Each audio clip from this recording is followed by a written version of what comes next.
how to create a new component in Fusion 360.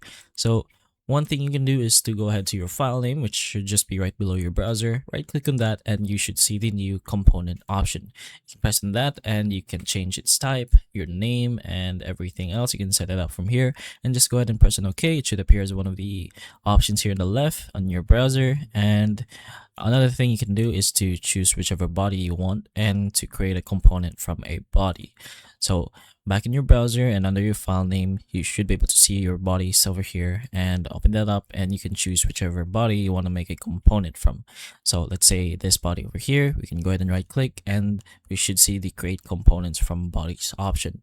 And if this option isn't here, that's most likely because your hybrid design isn't turned on or isn't set to hybrid design, I mean.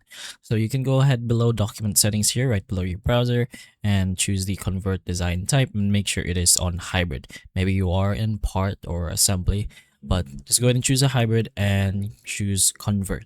Now you can go back to your body, right click, and create components from bodies. If you want to select multiple at the same time, you should be able to do so. So select multiple, right click, and create components from bodies, and it should just appear right here in the bottom. Those are a few ways you can make a new component in your Fusion 360. So hopefully this video does help. If it can, please like and subscribe for more videos like this, and that's all.